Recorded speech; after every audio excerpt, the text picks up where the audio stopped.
Welcome to the Therapy for Black Girls podcast, a weekly conversation about mental health, personal development, and all the small decisions we can make to become the best possible versions of ourselves.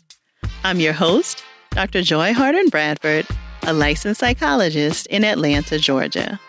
For more information or to find a therapist in your area, visit our website at therapyforblackgirls.com. While I hope you love listening to and learning from the podcast, it is not meant to be a substitute for a relationship with a licensed mental health professional.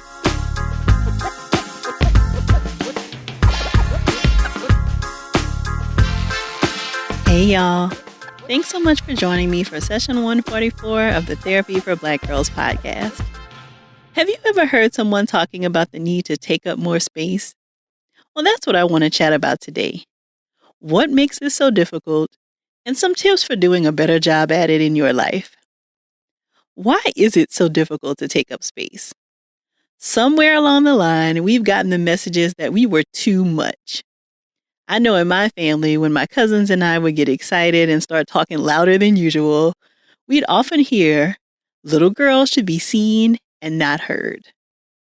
A not so subtle reminder that we were taking up too much space. And it's things like that that give us the message that what we're doing and who we are is too much.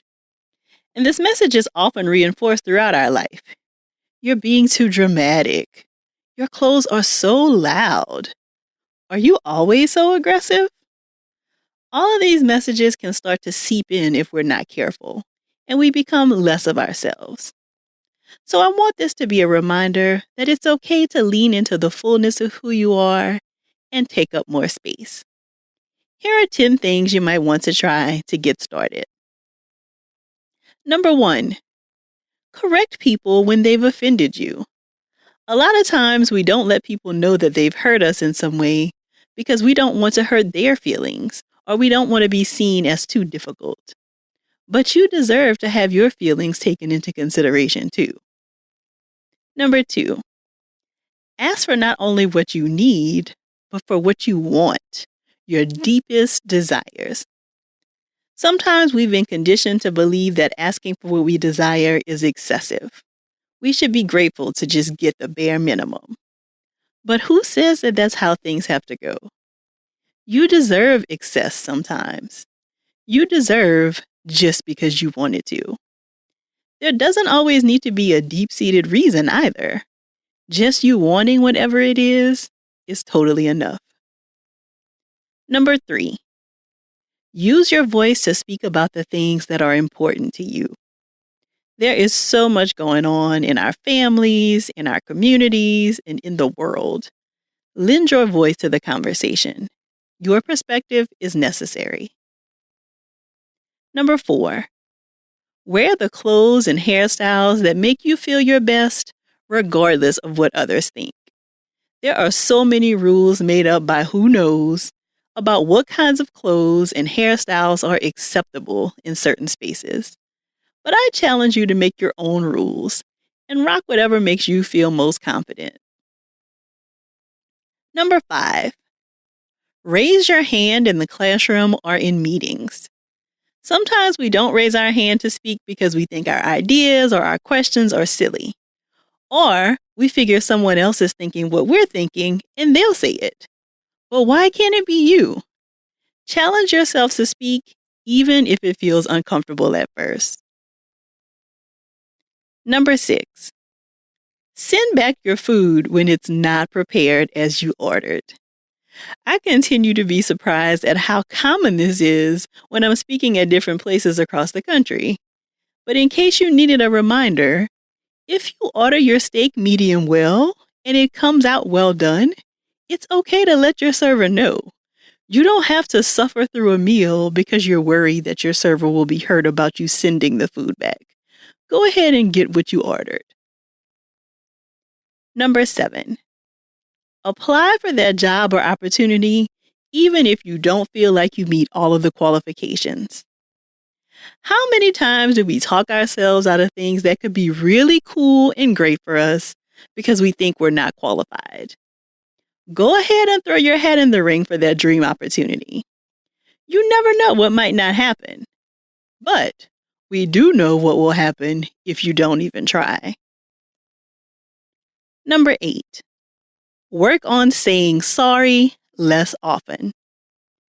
How often do you catch yourself saying sorry even when you haven't done anything wrong? Someone is too close in your personal space and you move and say sorry. Or you bought the wrong size in a sweater and you find yourself saying sorry to the clerk when you return it. Saying sorry when we've done something wrong is totally fine.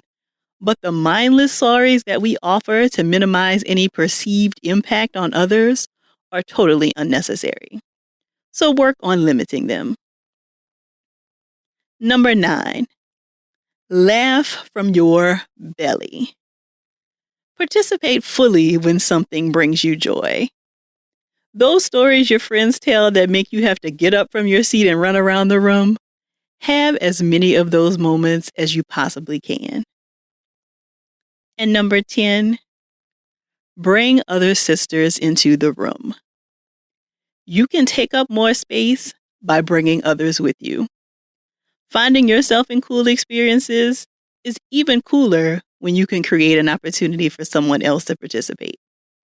Bringing others into the fold doesn't shrink the space, it causes the space to expand. So tell me, how do you take up space in your life? If there are other things that you practice that might be helpful to other sisters, please share them with us on social media using the hashtag TBGInSession. And don't forget to share this episode with 2 people in your circle so that they can join the conversation too. If you're searching for a therapist in your area, be sure to check out our therapist directory at therapyforblackgirls.com/directory. And if you want to continue digging into this topic and meet some other sisters in your area, come on over and join us in the Yellow Couch Collective, where we take a deeper dive into the topics from the podcast and just about everything else. You can join us at therapyforblackgirls.com/YCC. Thank y'all so much for joining me again this week.